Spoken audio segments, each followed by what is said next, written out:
Guys, welcome back to my channel basic maths with Archu. आज बच्चों हम सीखेंगे बिल्कुल बेसिक टॉपिक है एलसीएम। वैसे बहुत इजी टॉपिक है। ये टॉपिक छोटे बच्चों से लेकर बड़ों तक के लिए सबके लिए इंपॉर्टेंट है, क्योंकि छोटे बच्चों की तो सिलेबस में है, लेकिन बड़ों बच्चों की कॉम्पिटिशन एग्जाम में भी टॉपिक आता है। आज हमारा टॉपिक है एलसीएम। एलसीएम की फुल फॉर्म होती है बच्चों lowest common multiple. How we find LCM, हम कैसे एलसीएम फाइंड आउट करेंगे। ओके बच्चों, इसके टू मेथड्स होते हैं। एक मेथड होता है डिवीजन मेथड, एक मेथड होता है प्राइम फैक्टर मेथड। मैं आपको दोनों मेथड से आज क्वेश्चन करके दिखाऊंगी, लेकिन अगर आपको एलसीएम निकालना है ज्यादा नंबर्स का, तो आपके लिए जो इजी मेथड होगा वो बच्चों डिवीजन मेथड ही होगा, क्योंकि प्राइम फैक्टर मेथड थोड़ा सा बड़ा हो जाता है। लेकिन अगर आपको ज्यादा नंबर्स गिवन है तो आपको डिवीजन मेथड ही यूज करना है, अदरवाइज आप प्राइम फैक्टर मेथड आपको आना चाहिए। ओके बच्चों, फर्स्ट क्वेश्चन है हमारा 10, 18, 20। इसका हमें एलसीएम फाइंड आउट करना है। तो देखिए बच्चों, हम पहले डिवीजन मेथड से कर रहे हैं। ये हमने नंबर्स लिखा 10, 18, 20। ओके, पहले हम सबसे छोटे नंबर से देखेंगे 1 को छोड़ के कि 2 से इनमें से कोई सा भी नंबर डिवाइड हो रहा है या फिर नहीं हो रहा है। तो देखिए 2 से 10 भी डिवाइड होगा, 18 भी डिवाइड होगा, 20 भी डिवाइड होगा। ओके बच्चों, तो सबसे पहले हम 2 से इसको डिवाइड कर देंगे। जब हम 10 में 2 का डिवाइड करेंगे बच्चों तो आएगा 2 5 जा 10। अगेन 18 में 2 का डिवाइड करेंगे तो 2 9 जा 18। अगेन 20 में 2 का डिवाइड करेंगे तो 2 1 जा 2 और 0। अब देखिए, अगेन हम पहले 2 से चेक करेंगे क्या कोई भी नंबर 2 से डिवाइड हो रहा है क्या। यस, 5 तो नहीं हो रहा, 9 भी नहीं हो रहा, लेकिन 10 2 से डिवाइड हो रहा है, तो हम 2 से डिवाइड कर देंगे। 5 तो एज इट इज आ जाएगा, 9 भी एज इट इज आ जाएगा, और 2 5 जा 10 आ गया। ओके बच्चों, अब देखिए 2 से तो कोई सा भी नंबर डिवाइड नहीं होगा, क्योंकि सारे नंबर्स ऑड है। अब देखिए 3 से, क्या 3 से कोई नंबर डिवाइड हो रहा है। तो देखो 5 तो 3 से डिवाइड नहीं होगा, लेकिन 9 3 से डिवाइड होता है, तो हम 3 से डिवाइड कर देंगे। तो 5 ऐसे आ जाएगा, 3 3 जा 9, अगेन 5। अब अगेन चेक करेंगे हम क्या कोई नंबर 3 से डिवाइड हो रहा है क्या। तो 3 से 3 डिवाइड होगा, तो 3 5 तो ऐसे आ जाएगा, 3 1 जा 3 और ये 5। अब देखिए बच्चों, 2 से भी कोई नंबर डिवाइड नहीं हो रहा, 3 से भी कोई नंबर डिवाइड नहीं हो रहा, लेकिन 5 से 5 डिवाइड होगा, तो ये आ गया 5। 5 1 जा 5 1 1। इसको चेक करने का सबसे अच्छा तरीका है, लास्ट में आपके 1 1 बनाने चाहिए। टोटल लास्ट में अगर 1 बना रहा है तो इट मींस आपका क्वेश्चन कंप्लीट हो चुका।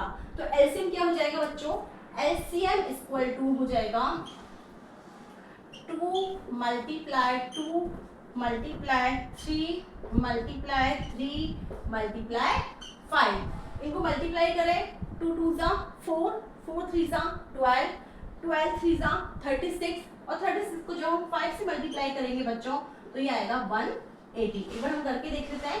36 को हमने 5 से मल्टीप्लाई किया तो 5 6 जा 30, कैरी गई 3, 5 3 जा 50, 18, तो ये आ गया 180। तो हमारा 10 18 20 का एलसीएम आया बच्चों 180। ओके बच्चों, अब देखिए ये हमने निकाला है डिवीजन मेथड से। हम सेम क्वेश्चन को प्राइम फैक्टर मेथड से भी करेंगे आपको, क्योंकि ये आना चाहिए। अगर ये आपको दोनों मेथड से आते हैं और जो आपको कंफर्ट है आप वो मेथड यूज कर सकते हो। नेक्स्ट हम कर रहे हैं इसी क्वेश्चन को प्राइम फैक्टर मेथड से। 18 20 इसको हम अब प्राइम फैक्टर से सॉल्व करेंगे। तो सबसे पहले हम 10 का प्राइम फैक्टर निकालेंगे। देखिए 10 2 से डिवाइड होगा, क्योंकि फर्स्ट डिजिट इवन नंबर है, तो आ गया 2 2 5 जा 10, 5 से डिवाइड होगा, 5 1 जा 5।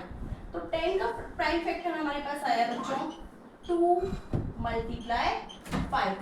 नेक्स्ट नंबर है हमारे पास 18। 18 का हम प्राइम फैक्टर निकालेंगे। तो 18 है, फर्स्ट डिजिट इवन नंबर है, इट्स मींस ये 2 से डिवाइड होगी, 2 से हम डिवाइड कर देते हैं। 2 9 जा 18। 9 है तो 2 से डिवाइड नहीं होगा, लेकिन 3 से डिवाइड होगा, तो ये 3 से डिवाइड किया, 3 3 जा 9, अकेले 3 से डिवाइड किया, 3 1 जा 3। तो हमारे पास 18 का प्राइम फैक्टर आया बच्चों 2 मल्टीप्लाई 3 मल्टीप्लाई 3। नेक्स्ट नंबर है हमारे पास 20। अब हम 20 का प्राइम फैक्टर निकालेंगे। 20 का प्राइम फैक्टर निकालेंगे, फर्स्ट डिजिट क्या है बच्चों इवन नंबर, इट्स मींस ये 2 से डिवाइड होगा, तो 2 1 जा 2 0, ये 2 से डिवाइड होगा, 2 5 जा 10, 5 एक प्राइम नंबर है तो ये 5 से डिवाइड होगा, 5 1 जा 5। 20 का प्राइम फैक्टर हमारे पास आया बच्चों 2 मल्टीप्लाई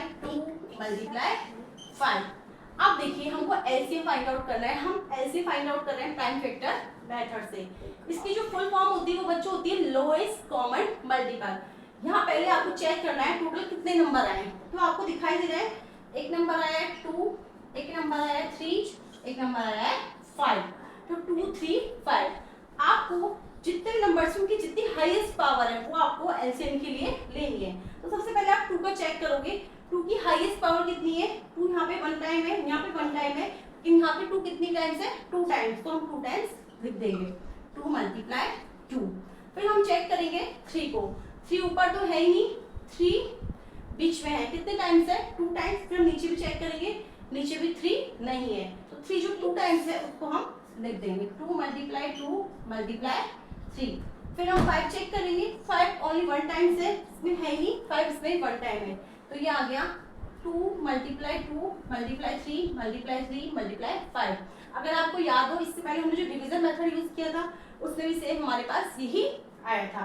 इसको मल्टीप्लाई करें तो 2 2 4, 4 3 12, 12 3 36, 36 को हम 5 से मल्टीप्लाई करेंगे बच्चों तो वो ही आएगा 180। तो हमारा जो दोनों मेथड से आंसर सेम आया है। ये आपके लिए कंफर्ट जोन है, वैसे आपको मेथड डिवीजन मेथड यूज करना है एलसीएम के लिए, लेकिन जब हम फाइंड आउट करेंगे एचसीएफ तब आपको प्राइम फैक्टर मेथड ही यूज करना पड़ेगा। अगर दोनों क्वेश्चन गिवन है तो आपको एचसीएम भी फाइंड आउट करना है, एचसीएफ भी फाइंड आउट करना है, तब तो आपको प्राइम फैक्टर मेथड यूज ही करना है। अदरवाइज आपको एलसीएम के लिए तो डिवीजन मेथड यूज करना है। आई होप आपको ये छोटा सा वीडियो अच्छे से समझ में आएगा। अगर आप न्यू है, फर्स्ट टाइम मेरे चैनल को विजिट कर रहे हैं तो प्लीज चैनल को शेयर करना, चैनल को सब्सक्राइब करना बिल्कुल मत भूलना, लाइक करना, कोई भी प्रॉब्लम है तो कमेंट करके जरूर पूछिएगा। Thank you very much. Okay, question.